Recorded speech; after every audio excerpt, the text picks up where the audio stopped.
special meeting of the Executive Finance Committee to order at 8:10. I will certify that the open meeting law requirements have been met. You have an agenda in front of you. And do we have? I'll make a motion to adopt the agenda as printed. Just because I want to push this button and see if the microphone works, It's I'm going to working. second it. Okay, so we have a motion and a second to adopt. You should clarify that number 4. Yes, oh, okay, yes, okay. The minute, number 4 will be excluded from this. We have no minutes in front of us. Those minutes will be approved at our regular meeting at the beginning of March. So any other comments or corrections on the agenda? If not, all those in favor signify by saying aye. Aye. Opposed, same sign. Okay, now, since this meeting is being live broadcasted, we do have a public comment period. So if someone would like to call in, the number is 715-538-1770. We'll give you a couple of minutes to make your call.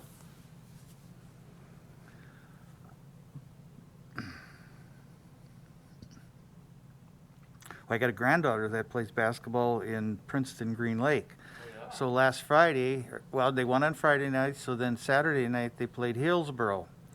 My daughter calls yesterday and says her whole team is quarantined because this Hillsboro had a girl that tested positive. So now they qualified for the sectionals and they have to forfeit the game.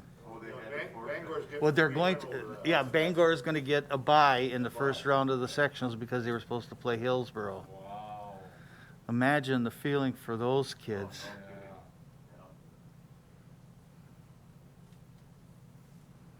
Guys, talking to Dan Laundrie, he's the Brookfield Central. Mhm. He's the head coach. I know him pretty well. So he's also the girls' golf coach. So the fall season, girls play golf. Yeah. Well, they won state. And I was talking about how were they dealing with COVID, and this was before the season. We had a fall league that was wrapping up, and so Dan and I exchanged stories.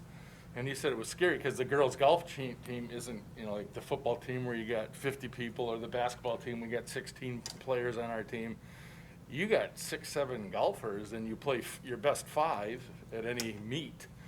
And right before going to state, they had made it through sectionals, so they qualified for state. Right before state, Kid tested positive. they were concerned, yeah. They were doing some tracing and stuff like that, and quite frankly, because they all are tight together and they all get in the same van and drive, that if one of them had it, then they're all exposed. So basically it wiped out their whole, Yeah. and they ended up winning To make the it the state, yeah. whole state. Yep. That was on. That doesn't What that matter. red It light doesn't matter. If there's anybody that was listening. Well, it's hard to believe 3 weeks from Monday is the start of the spring football season. Yeah, that's right. Yeah, that is The next season, yeah, that's right. GT's doing the spring. Yeah, I know. In fact, we got a ball game there to ref. And Did you ever see the numbers, like how much of the state went? no, and I don't think they know yet. I don't think some schools have decided because they're concerned about some of the programs because some of these schools are offering it, but kids may choose not to go out if they're worried about a spring sport. Right. So I don't know what's They're going to. back in spring sports up, so they Yeah, can play both, but yeah, who's? Normally, kids aren't track gonna would do start, that, right? track, because I was a track coach for many years, normally that would start the second Monday in March. Right. And this year it doesn't start till April 17th. And they can't have a meet till like April 27th, or it starts April 19th and they can't have a meet until the So there's 27th. no indoor season this year? No indoor season in track and field.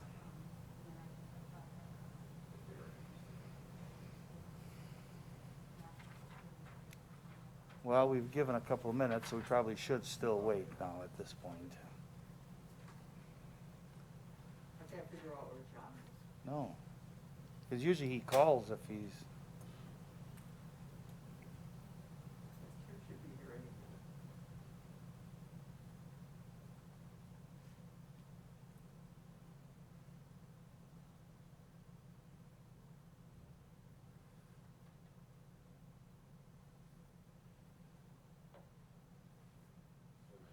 Yesterday by chance?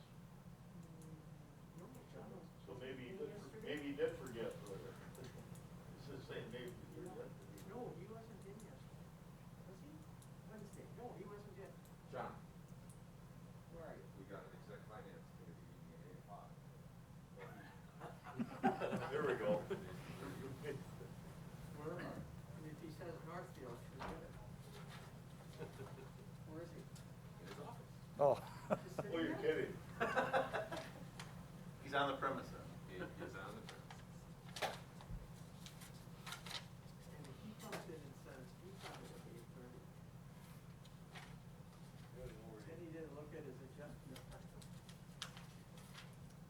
Oh, he was the one that reminded me it was 8 o'clock this morning.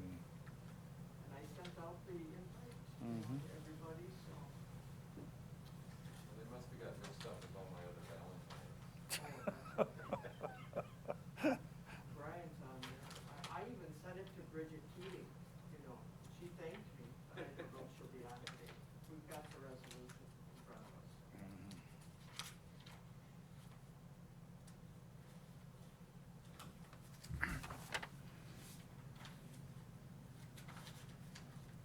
Oh, I get it. So when it says one chair, 6 District 3, those are the microphones that are on. So all of those are on there. Mhm. And since Sally is usual virtual, we, are using hers for the WebEx stuff.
Morning. Morning, John. Morning, John. Sorry about that.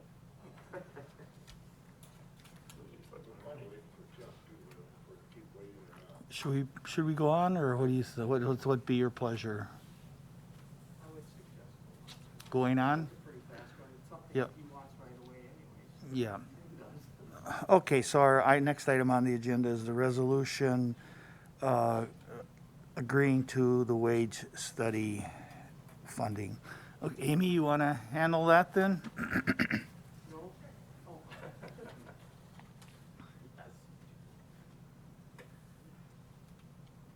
Good morning. So the presentations obviously were on February 1st, and at that meeting, just to kind of recap, both consultants gave a presentation as to what a compensation and benefit study would comprise of.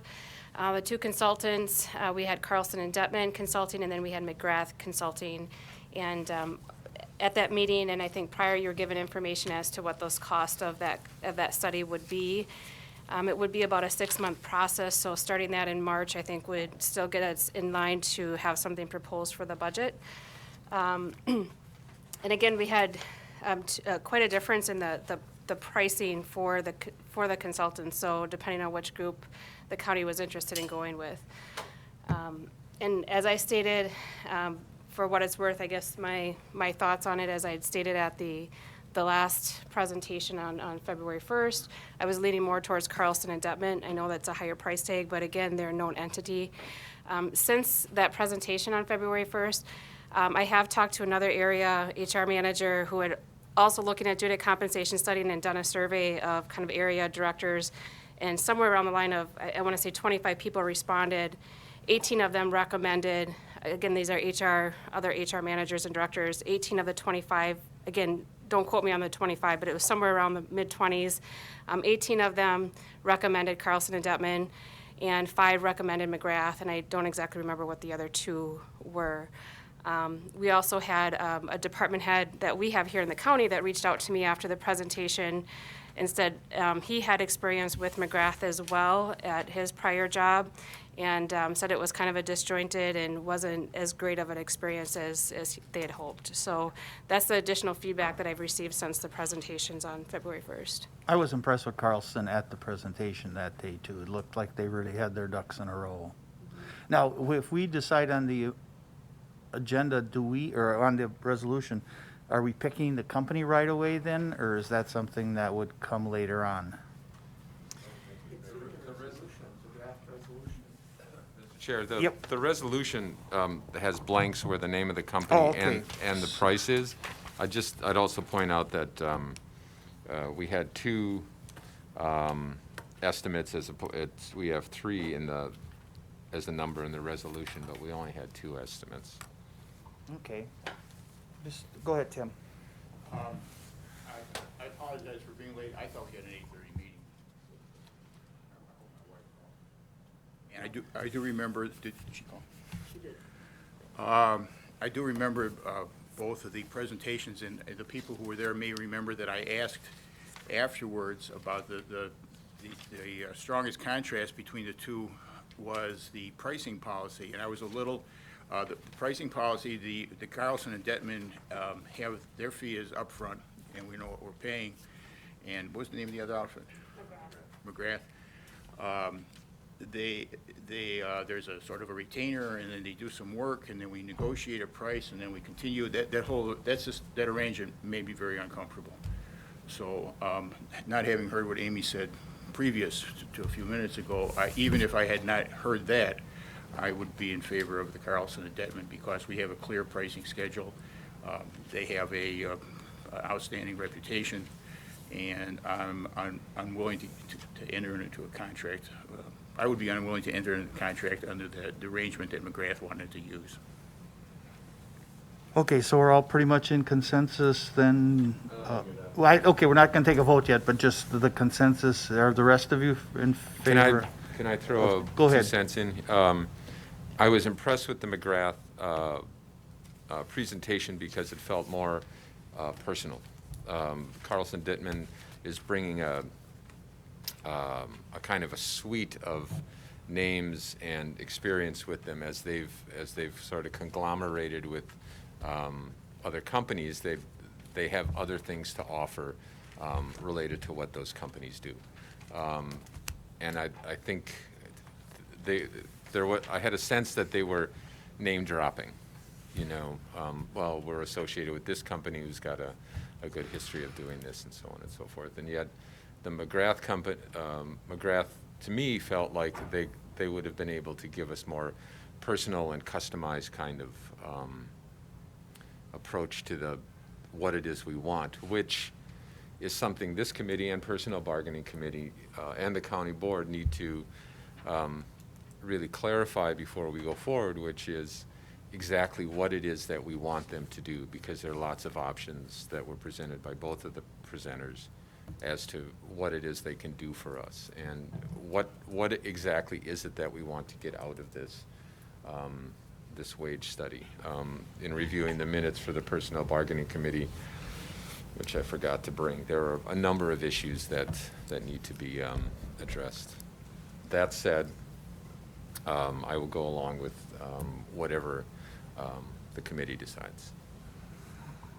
Okay, so before we make a formal motion, then, are we agreeing on Carlson? Because that's going to set our dollar amount then. Well, actually, I would make the motion, and I'll plug in Carlson for that first blank. Or, well, not the first blank, but the blank where it says, let's see, whereas the Human Resources Department has obtained 3 estimates and who could perform compensation, and it's actually 2, and recommends, we've got a blank. Recommend Carlson. Yes, so I'll move to adopt the resolution, including the name of Carlson and Detman as the company making the company hired to do the study. And I Okay. don't know what their, Does Amy would know. anybody, I don't remember what the The dollar. dollar amount was around 55,000, 54 or something, 55,000, 50 even, yeah. 50 even. Should we put it not to exceed 50,000, or you just want to That was their, position and that 50,000? 50,000, is that what we should put? Okay. Okay, so then your motion, Tim, would be to approve the Carlson Detman consulting firm for a study for $50,000. That would be correct. Okay, do we have a second to that? Second. Okay, we have a second. Is there any further discussion then? Just to be sure, we'll have a discussion with them, with Personnel Bargaining Committee, with HR, as to what it is exactly. Specifically, yes. Specifically what we're going to be looking for in this study. Anyone else have a comment or questions or concerns? Okay, all those in favor then signify by saying aye. Aye. Opposed, same sign. Okay, so that passes then, so that should be finished with that. This afternoon, you can actually make this resolution. What's that?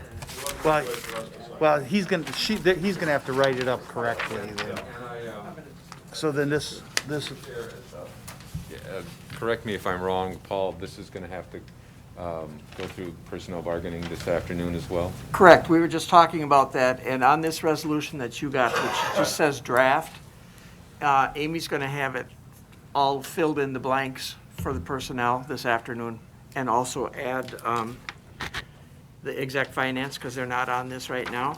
But technically, the part that you were supposed to do was to make sure that they transfer 50,000 from the contingency fund over to Amy's account for doing it, yeah. okay. And then So we'll- maybe if you want that kind of clarification in the resolution, or in the motion. The transfer or the approval by? The money part, that's you guys. We did say 50,000, so. Yeah, but you guys did it up in the whereases.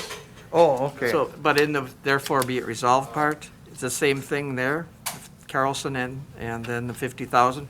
But then Okay. you're also okaying the transfer of that money from the contingency fund to human resources budget. Yeah, John, did you note that? It's, John? Yo, John, did you note what Paul said? It's not coming out of the general fund, it's coming out of the contingency Yeah. fund.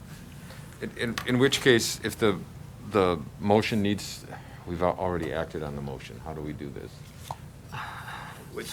We don't have to change anything. I would just, Well, Paul is Just- requesting, since your motion covered the first, the whereas related to the name of the company and the money, but actually, It says contingency. oh, okay. Okay, Let's. well- Okay, I think we're good. so we agree with what we've done. I think you're okay. That we all have the same end result in mind. Okay, so any No, other I thought comments you had on that then? And then we can sign it before county board then? That night, just Monday night, we can sign it once they have it approved by, on the 22nd, yes, okay. Okay, anything else with the wage study? Okay, moving on then, county board bonding for the new Justice Center. And that's on the other side of that resolution that I saved paper. Okay. We're trying. Okay, that probably should be read then? It's short. Okay. It's short.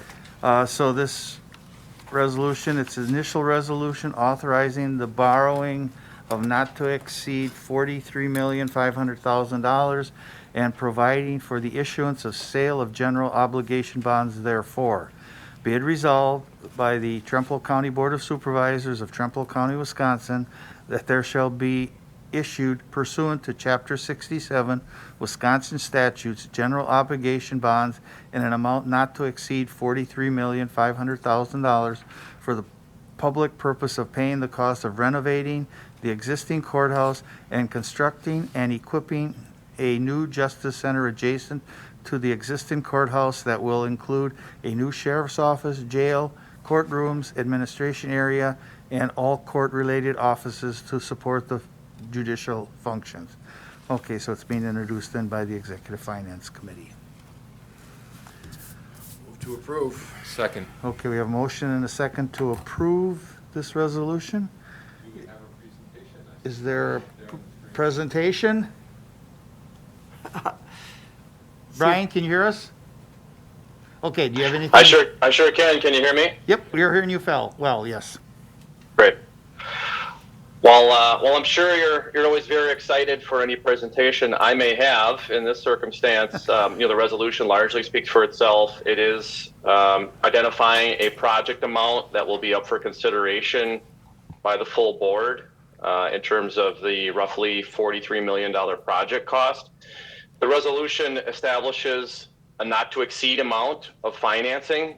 So we provided Quarles and Brady an estimated bond sizing, and we actually grossed it up just a little bit to account for any unknown circumstances, such that once approved, our runway is really unfettered at that point, and then the county would be able to sell bonds nearly any time on a going forward basis. You do need to publish the resolution, and we need to allow 30 days to unfold. But beyond that, you're free and clear to issue anything below the stated amount for up to a 5-year period, really. Okay. Does that need to be included in the resolution? The resolution stands on its own, so you're good with that. There's really nothing else to supplement it. Okay, Tim, did you have a question? or- Yes, Brian, the only thing I'd like to clarify, it certainly is simple and to the point for such a big decision. That's a comment off the side. The title says initial resolution. What other resolutions are required after this? So this resolution is required under law. It demonstrates an authorization by the board and its intent to issue bonds for the project. At the point in time we actually sell the bonds and the terms and rates are fixed, the final resolution issuing and selling the bonds will come before the board for approval. This initial resolution requires a 3/4 vote. The actual bond resolution itself would be a simple majority vote once it gets through the authorization phase, which is on the agenda for next week's county board meeting. Question Thank you. answered, Tim? Yes. Okay, any other discussion?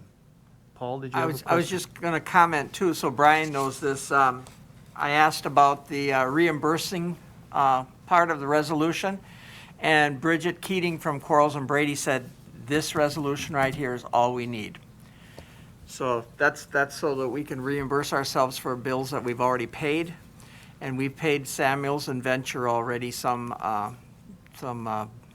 payments anyway, and those will be reimbursed to the general fund out of the bond proceeds. Chuck, one more Yeah, question? go ahead. One more question. I'd like to hear from Kurt is here. Kurt Berner from Samuels Group is here. Kurt, have you got anything else to tell us about this before we take this step? Just that I plan to be here, sorry. Just that I plan to be here on Monday night to give the explanation of that renovation portion so that the questions that were asked of why are we above the 40 million, and what I intended on doing is going over the same thing that we did with this committee to talk about the steps that we're going to take to interview and then establish the scope of work in the existing structure. We're actually starting those interviews with the departments today and tomorrow. John Keane and I are going to be starting that today and tomorrow, so I may have an update to kind of let the board know on Monday, but that's what I intended to do on Monday. So, Thank you. yep. Okay, any other questions for anyone? Okay, if not, all those in favor of the resolution signify by saying aye. Aye. Aye. Opposed, same sign. Okay, so our resolution has passed then. Okay.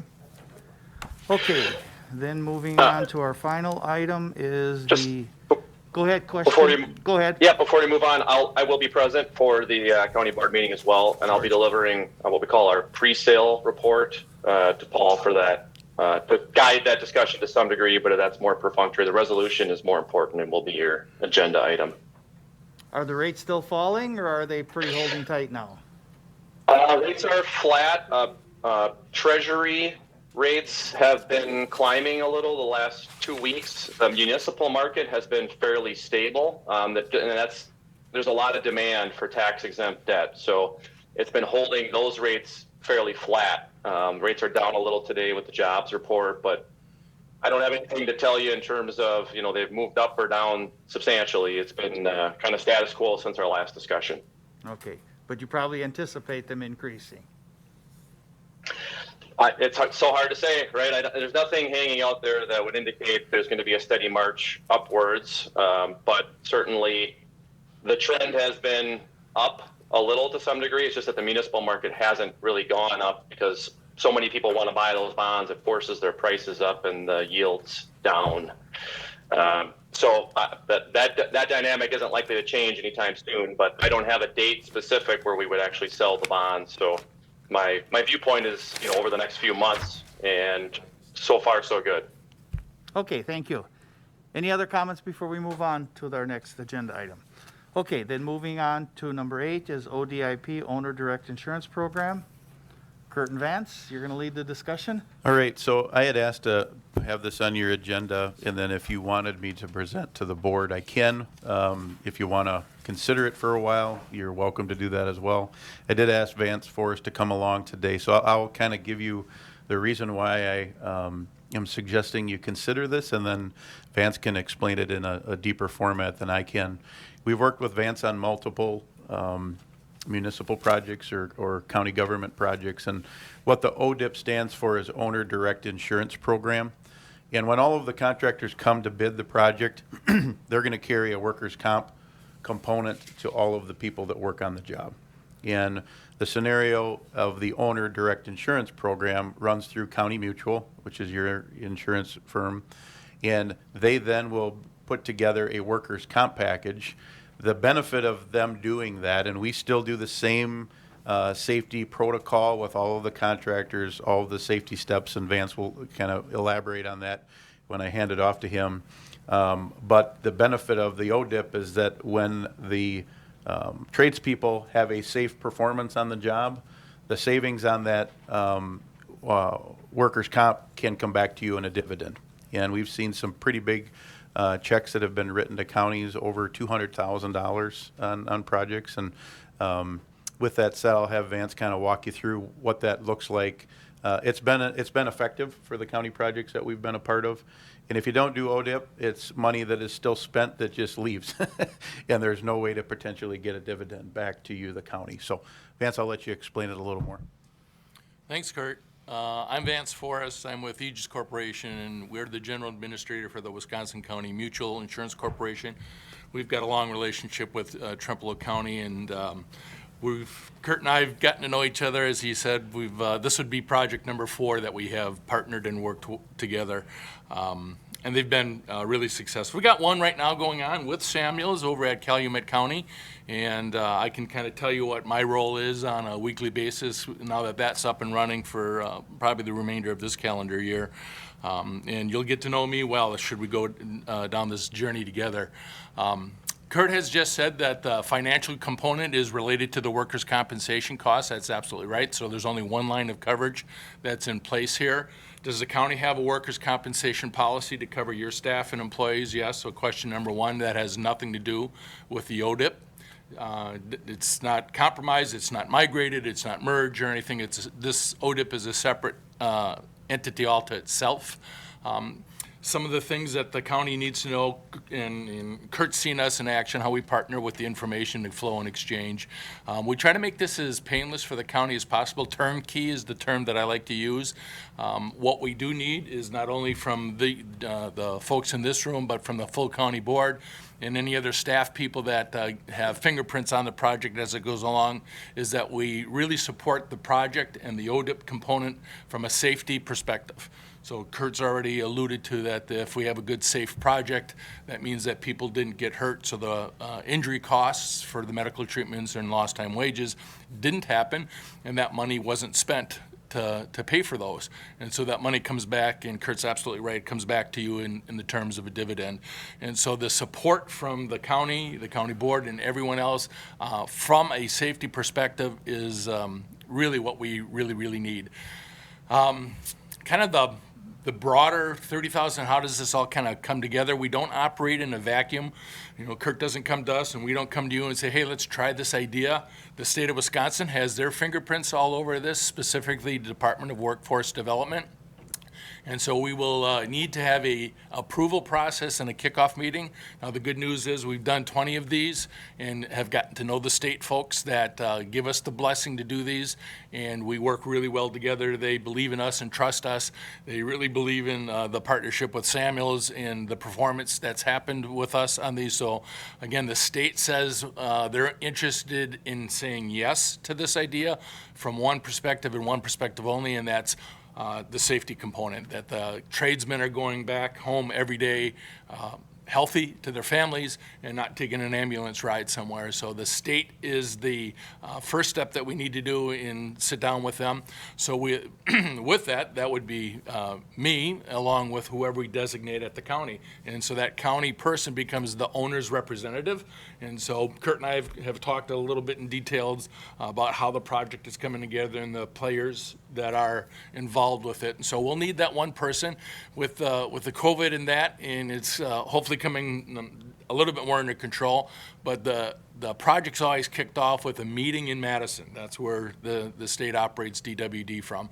And so we would go down there with your owner's rep and present the state people that are involved in giving the blessing, and have some activity on a weekly basis, daily basis with that, get to know you.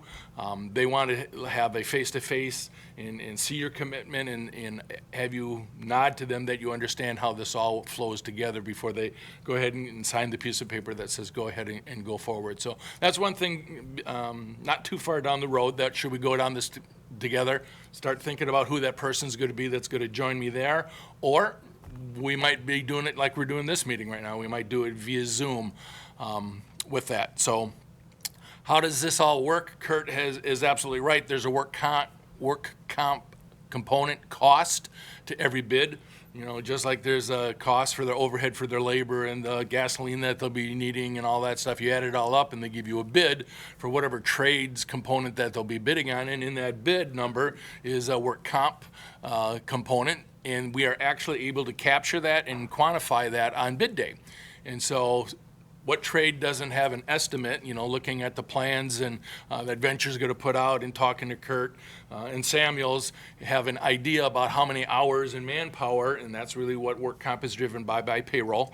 And so they take their bid, or their view of how many hours their estimators are on their takeoff figuring, and that actually translate into a work comp cost. So we actually provide a work comp worksheet, and that worksheet really helps us throughout the project because it establishes what is the premium for that policy for that trade contractor that's coming on site. So we're able to capture that. We do that on bid day. Is this something new? Not really. Would all of the contractors that would bid on this project have experience with it? Probably not. A lot of the bigger ones that we've seen across the state as we've done our 20 projects are getting familiar with it. The slang term is called a wrap-up insurance program, and so that's what we kind of talk to them about. That's ultimately what we're doing. Prior to the actual bid, the documents get to the street, and all the trades, the masons, the roofer, the plumbers, they all start tearing it apart and doing their estimates on that. And we get all the contractors together. Again, Samuels is doing the job as the lead on this, and they're nice enough to let me get on the agenda. So it's called a pre-construction or pre-bid meeting. And so, you know, probably 30 days, 3 weeks before the actual bid date is due, we invite all of the contractors to come here and understand what is the scope of the project, and they'll walk around and there'll be plenty of discussions. But one of the things on the agenda will be this, and how does the insurance work? And so I'm giving them instructions that on bid day, how to do everything right so they're not disqualified. And that usually gets their attention when I tell them that we're playing serious with this.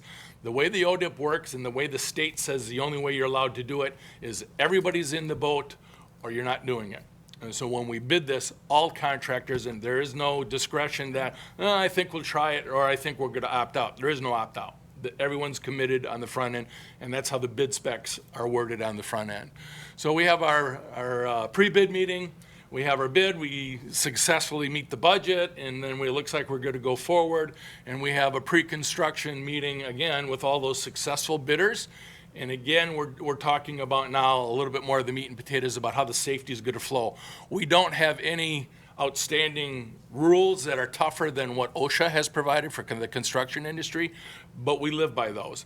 And so my job on a weekly basis is to come here and visit the site, work with the project team in the trailer that's going to be running the project, along with Matt from Samuels. He's their safety director. I've gotten to know him over at the Calumet project. And then any other trades that have a safety person are invited to come here, and we all put our arms around each other to make the project as safe as possible. And so as we have all of the bids come in and you add up all of the worksheets that are captured on bid day, that becomes actually the premium that we do to issue the policy. So every trade, including the county, will get another, and Samuels will get another workers' compensation policy from us, from the County Mutual, to cover their duration for their trade that will be working here. And so Samuel's has got some people here every day in the trailer. Could they get hurt? Well, let's hope not, but they could walk out of the trailer safely and walk around the site. Yeah, that's their exposure to it. So everyone gets an individual workers' compensation policy. We're doing all that stuff and all that tracking and filing with the state, and we're doing all that stuff behind the scenes. So again, the county doesn't have to do any of that administration or any of that stuff. The information flow, who's coming on, what trades, we're coming out of the ground, so we're going to be doing footings and all that stuff first. And so we make sure that those policies are ready to go and be issued, and those contractors are given permission to come back on board. The permission from the state, from DWD, is simply this. In the state of Wisconsin, you're allowed to have one work comp policy and one only. So a private industry or the county wouldn't have two policies, and let's put all the healthy employees in one policy and all the often injured employees in another policy. So the state of Wisconsin forever has had one work comp policy rule. Well, I just said we're going to have another one, and that's the permission that they're giving. It's called divided coverage. And so they will ultimately give us permission to have another work comp, and all the trades that come on site, they will give them all permission to have a separate work comp policy. So every time they come on the project, they're protected by that work comp policy and our safety vision and eyes for the duration of the time that they're here on site. So over the course of 2-3 years, people come, people go. Hopefully they're all nice, healthy, and safe. And at the end of the project, Kurt says we look back at the number and say, how much money did we spend on claims, injuries? And the money that wasn't spent on that comes back to the county. And so Kurt's absolutely right when he said at the beginning, the money, the cost of work comp is in the cost of your project. By doing the ODIP, you have an opportunity financially to capture the reward of doing a safe project. And overall, has this idea worked for us? After 20 projects, and we as the insurance company look back, has your insurance company, the County Mutual, and I wear your hat, you are the owners of that, has our vision of doing these been successful for the County Mutual? We're probably operating on all those projects added up at about a 30% loss ratio. And so that means financially that not only is your County Mutual healthy, but there is a good potential for dividends certainly to come back at the end of the project. And we have issued some checks well over $200,000. And so the question that you might be anticipating, well, what do you think the premium's going to be for this? Well, I'll let you know a little bit more on bid day, and we're actually going to have 2 bid days. We're going to have one to get the project going and off the ground and get out of the ground, and that's going to be a little bid, although Kurt maybe not want me to say little, but the primary bid will come a month or so later after that, which is all the structures itself and the remodeling for the existing courthouse, things like that. But I'm going to eyeball and say, when we add up all those, that we're going to probably be on the low end of around $400,000 in premium at the end of the project. I would say the high end of it, when we add up the worksheets, and I'm not the one that has that information that I can just go, I'm telling you my experience, would probably be as high as $500,000. So, is that number a substantial number? Well, when we come back at the end of a couple, 3 years when this project is done and we're happy that we got this great facility to work with and the staff have got a safer environment to work and work with the inmate population on, yeah, we're going to have a meeting and we invite Samuels to come in and we have the proverbial big check seminar. and that's what we've done in the past, and we're very proud of what we've done together.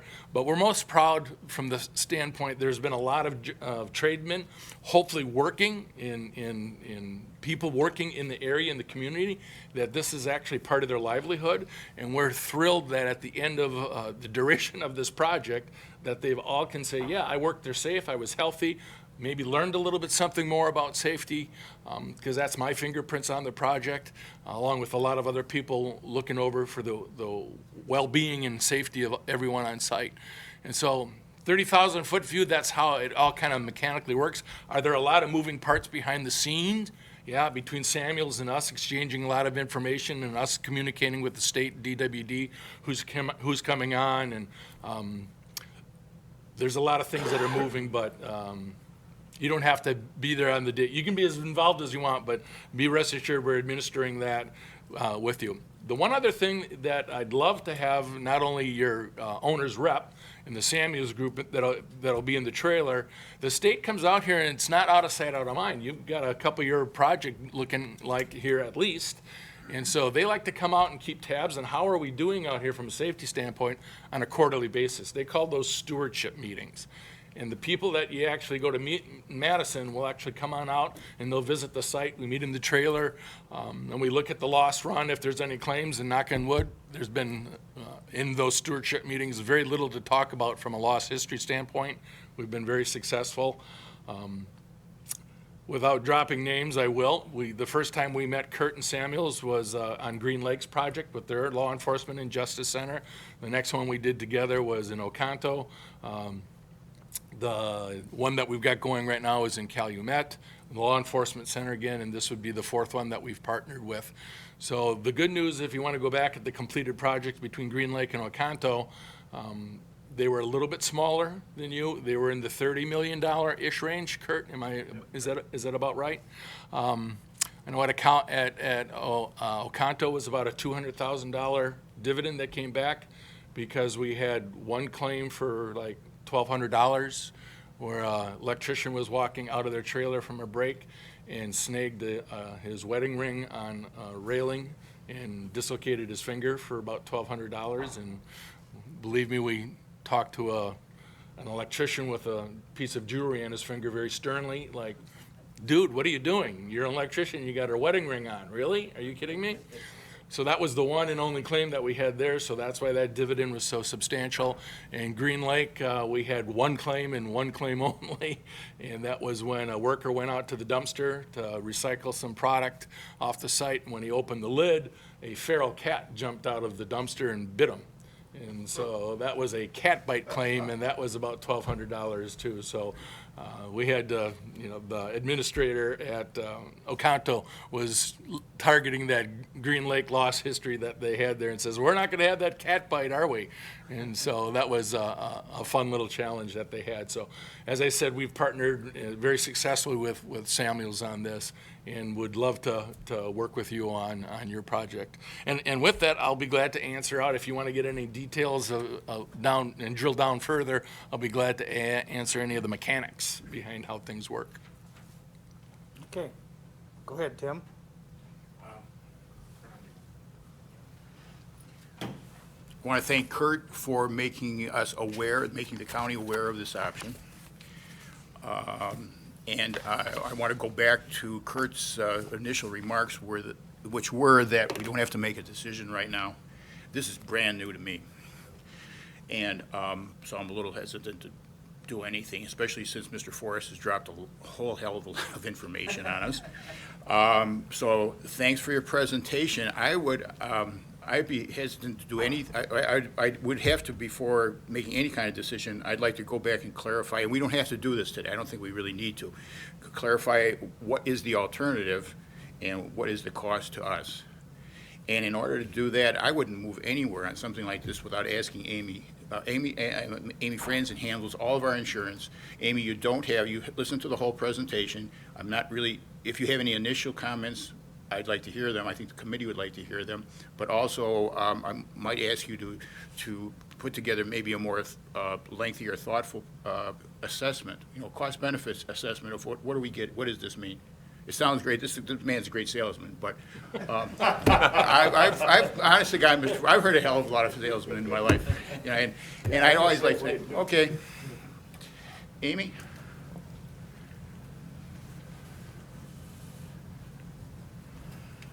Thank you. So, I'm the designated rep for the county for our employees' workers' compensation, so I don't know if this translates to this. Okay, good. Because that seemed like a lot to take on. But, so we do not have our workers' compensation through WCA or Aegis at this time, but we do carry our property and liability insurance through them. We have a different carrier for our employee workers' compensation.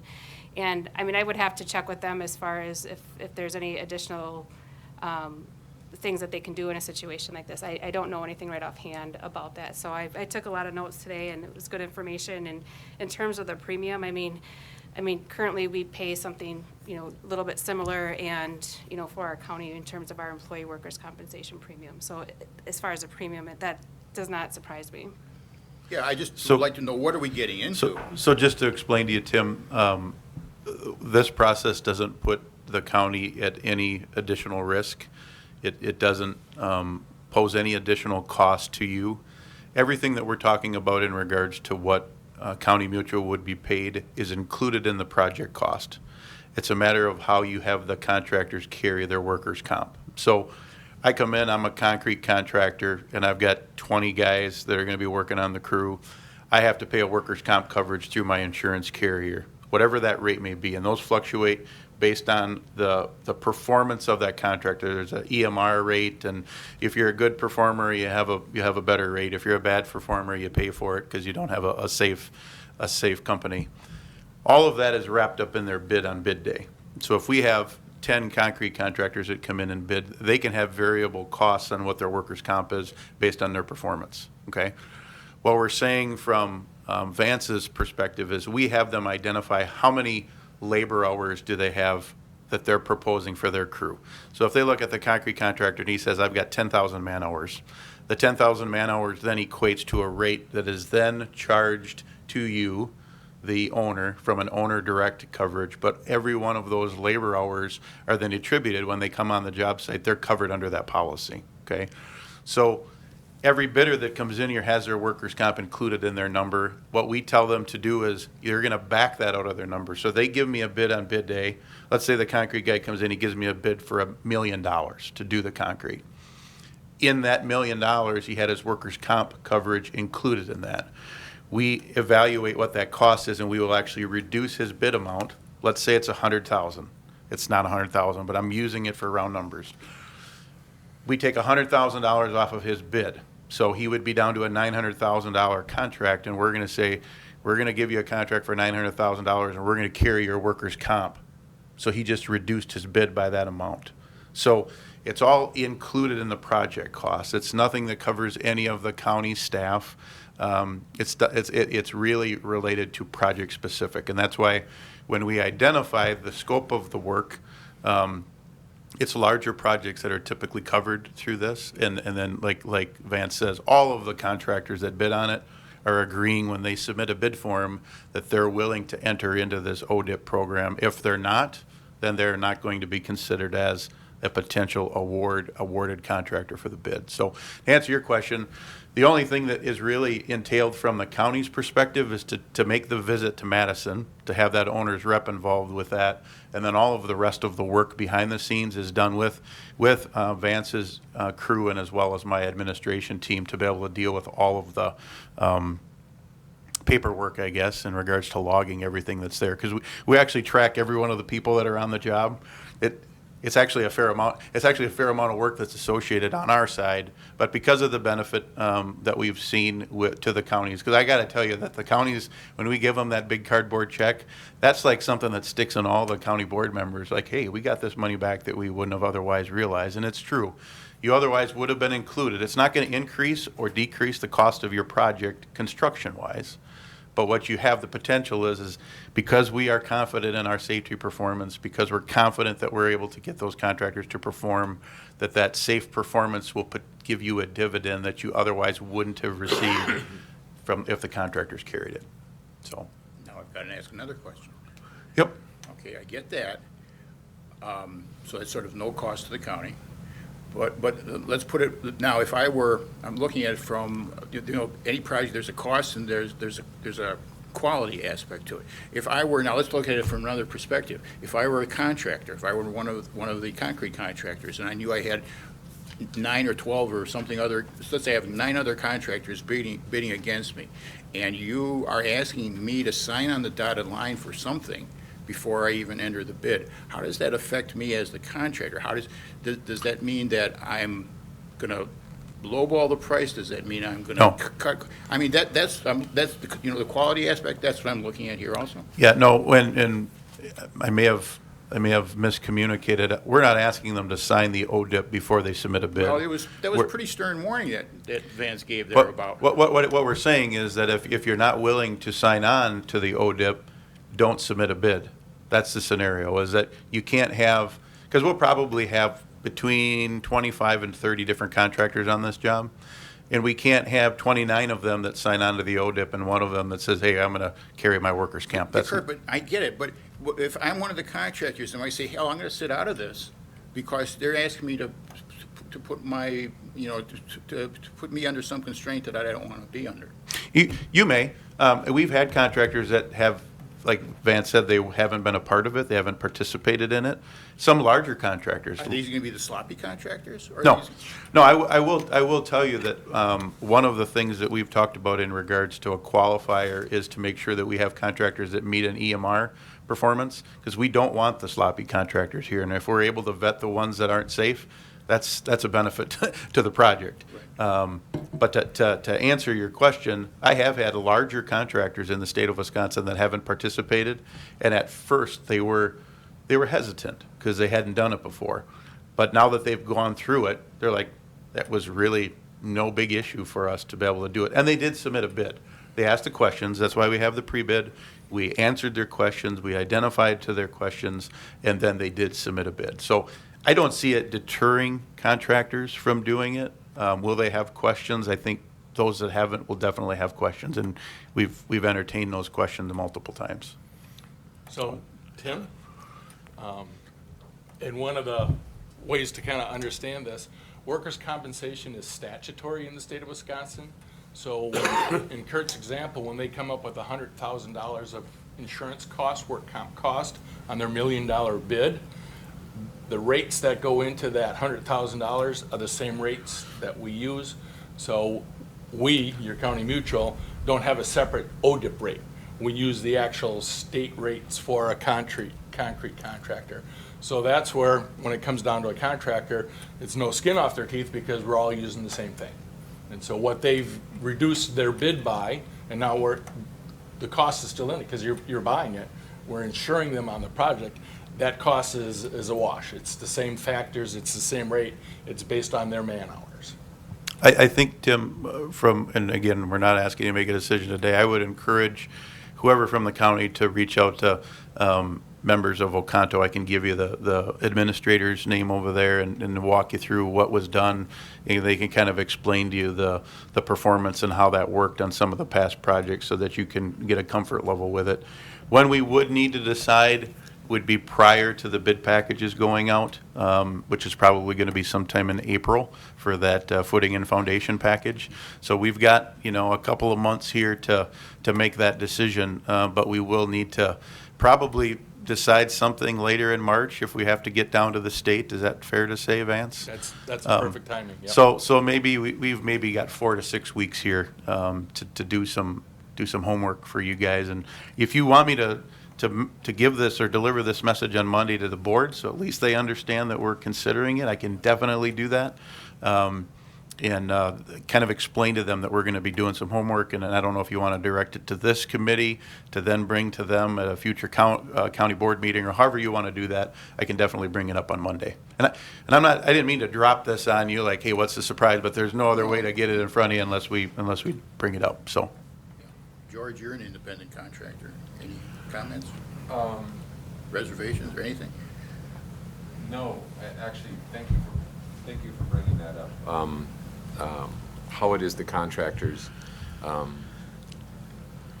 feel about this will depend on whether or not they're familiar with the concept. I was happy to hear that somebody in Madison cares about workers. The question I had relates to your crew and your safety crew. I really had no idea that you have a safety coordinator. Is that what you call them? Yeah, we have a safety director, and Safety director. he runs all of our policies. We have him, it's weekly, and on bigger jobs, sometimes he's there twice a week. And what he does is he basically performs a OSHA audit, just like Vance does too. They walk the entire job site. And that's what I wanted to ask. Yep. Vance, you were talking about being up here in the trailer a couple times a week, and quarterly the people from Madison are coming up to make sure all the paperwork is done, but also to look at the job site themselves. So how many people do you have on your crew who are keeping an eye on things? And just for my benefit, what does that look like? I mean, you come out with a hard hat that says County Mutual on it, a big yellow, bright yellow vest, and what does it look like when you do that? You're doing good. That's exactly how it looks. Yeah. No contact. So one of the things that everyone gets on their hard hat is a decal, and the decal has their logo, Samuel's, the county logo, and the County Mutual, because we're all in it together. What does that decal, when they slap it on their hard hat, mean? That means the first step in the process is they have to go through a safety orientation. So in the trailer, the superintendent, who I have not met, but I've got to know on other ones, has an orientation process. And it's a safety orientation about how this project's going to be. Welcome aboard, concrete contractor. This is how we do safety here. And it's not out of, like I said, it's not out of above OSHA standards. So hopefully they've been familiar with this because they're a good, safe contractor themselves. But we let them know, here's the ground rules. We got a lot of people that are concerned about your safety and well-being, and the superintendent is the first person to do that. I show up on a weekly basis, and I walk the site from a safety perspective. So I am the crew as far as keeping out of that. Matt's another person. The state DWD has a person by the name of Dave that will come on up here. Dave Likes is his name, and he will, on a periodic basis, quarterly-ish, because this will be a nice-sized project for him. He's looked at the bigger projects. What are the bigger projects the state has approved? That's their high priority. The new Fiserv Center downtown where the Bucks play, the big zoo interchange, that was $1 billion that did a wrap up on it. And so the safety guy, Dave, spends a lot of time on those big projects. Not saying that this is unimportant or small potatoes, but he'll probably be out here on a quarterly basis, so that's another set of safety eyes. I have got to know other safety people, so some of the bigger contractors, Bolt, for instance, has a really good safety crew, and so I've got to know 2 or 3 of their safety people as they come on site. And so the more safety eyes that are on it, and we all have a say, and we all kind of are little walking encyclopedias about what looks safe and what's right and what's too high and what needs to be guarded and all those kinds of things, because we've done it for a while. And so that's what the safety performance goes on every day. Now, there's a lot of pressure on the guys in the trailer from Samuel's because they're watching the project every day. I'm up here every week. And so I'm snapshot in time, how are things looking? But I do time it, and I actually have my project meeting minutes on a weekly basis. There's a project meeting, and so we go in the Samuel's trailer, and all the trades get together, including me. And we all get there on a weekly basis. How are we doing? What's the next month look like? What's this next week look like? There's all kinds of technical things, construction bulletins, and all kinds of questions as the project goes. You just don't have all the answers in front of you on a diagram. Lots of questions are generated. So there's a weekly meeting. It's called a project meeting. I'm in that meeting. The very first topic on every meeting is safety. And so we tell everyone in the trailer and all the trades that are here, that's how important this is to us. We start out every conversation on our weekly meeting with how are we doing safety. So I give my report how our things are looking. If I've got any recommendations, there's foreman's meetings. So every contractor has got a foreman that kind of oversee their guys. The Samuel's guys put the pressure on that manager and say, every week we need you to talk safety with your guys. And so it's called a Toolbox safety talk. We'll give you one. And this is how you're going to talk to your guys and keep safety elevated. So our project meeting, we're talking about it. They're talking weekly with their crews through a foreman's meeting. So there's a number of ways that we're communicating that we want you to be going home safe tonight, and we're all in this together. And if I have ideas, you'll hear from me. And so all the other safety professionals, Matt speaks up and says, hey, stop doing that, or here's a better way to do it. What you'll find in a project your size and the projects that are typically under an Odip, we do have some sizable contractors that will employ a safety director as well. So on a lot of those jobs, we'll do our best that almost daily you'll have a safety director from even some of those smaller contractors that are touring them, and then it's a collaboration of efforts that's there. And it's kind of neat to see everybody pull together because it's important. You know, you do get some of those tradespeople who are the cowboys, and you know they're difficult to keep in order. But collectively, you get that synergy from all those contractors, and it's been effective. So That level of detail, Vance, that you just shared is very encouraging. There was one question that came up in my mind, though, and I thank you for saying that again. It gives me an idea of what the feeling is going to be like on the job site. Yep. There is a county representative. Representative wasn't the word you used, but someone who goes with you to Madison. Owner's rep. Owner's rep, that's it. And does that person carry responsibility to be at these meetings as well, or to be visiting the site, or to be there with the county sticker on the helmet saying, hey, we're with these guys.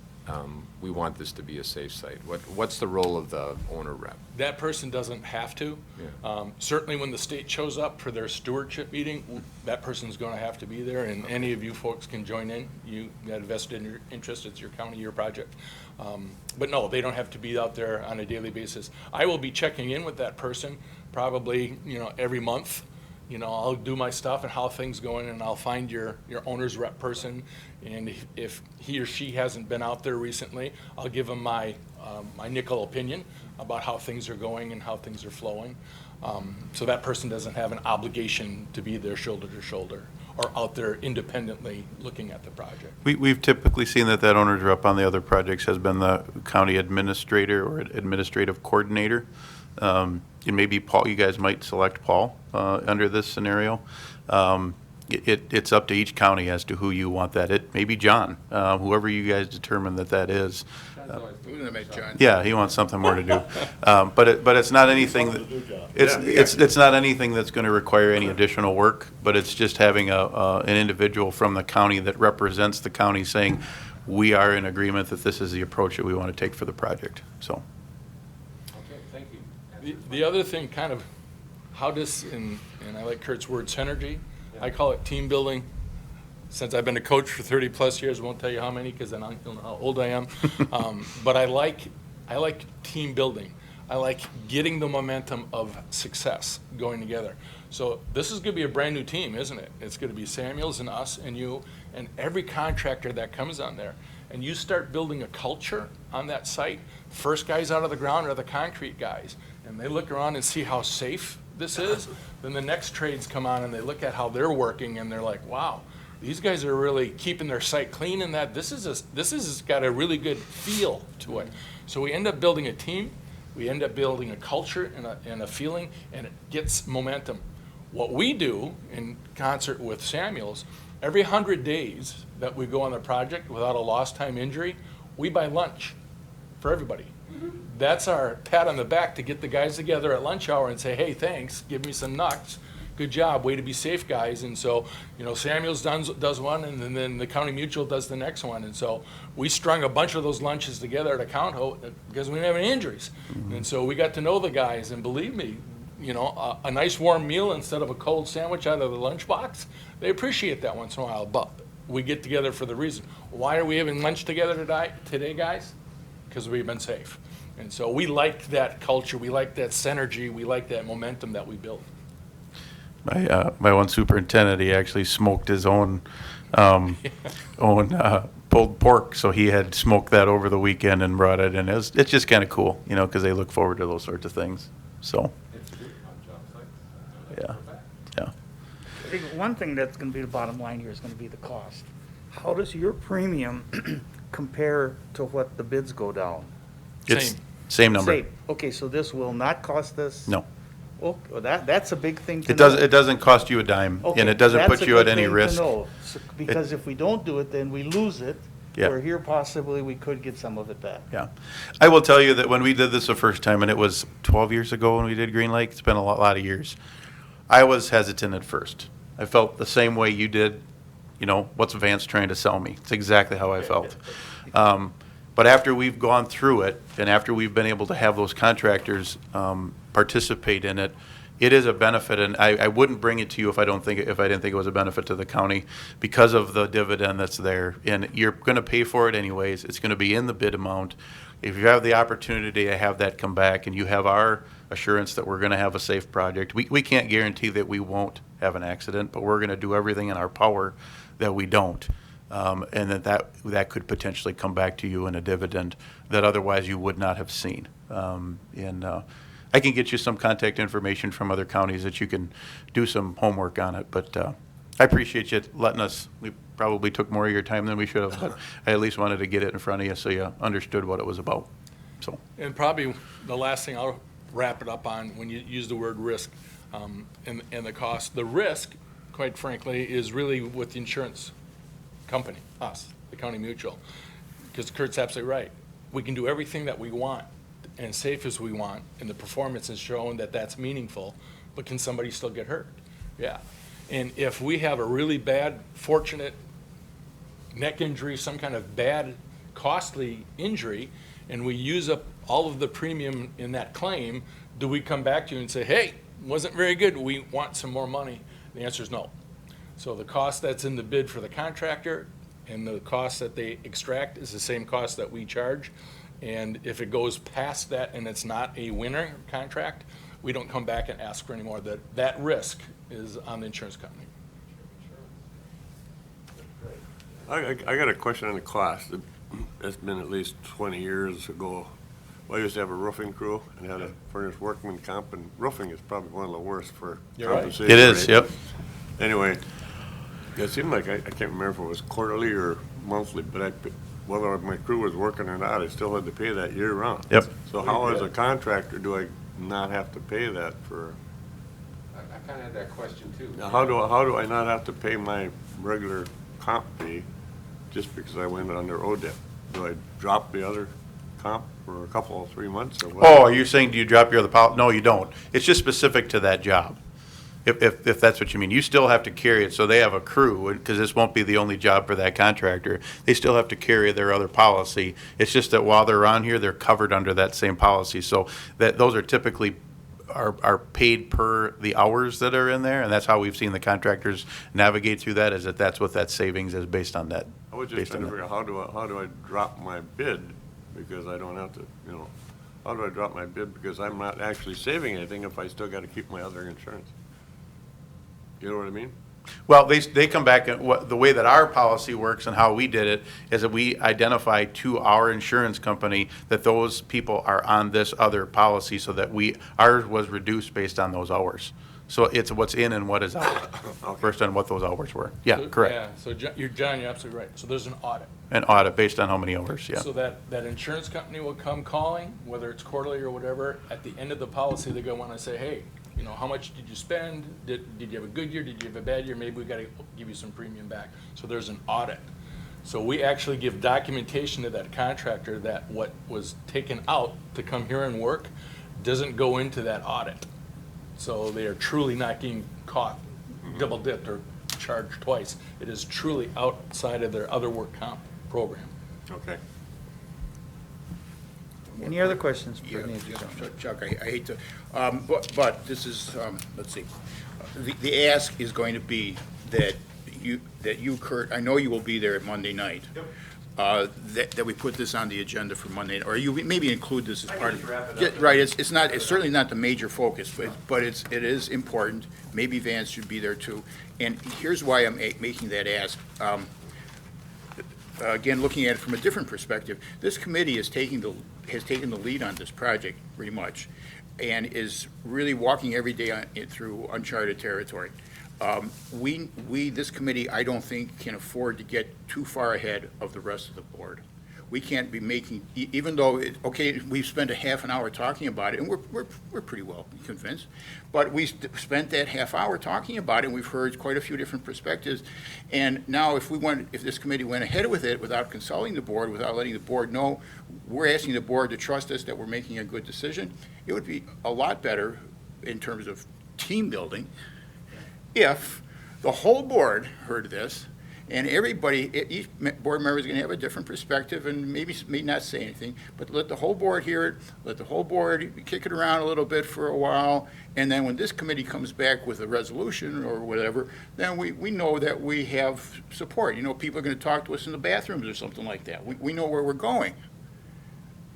Okay? If there are any topics that we talk about here at the committee level that you would like me to give an update to the full board to go along with that, I'd be more than willing to do that. Well, this is brand new, so that. Yep, I agree with you, is that there's things here that you feel we should represent to the full board, spot on, and then I'm willing to do that. So I'll bring it up on Monday, as long as well as with the other component, we don't have to have a separate agenda item, you can just call it update, and, you know, we can go from there.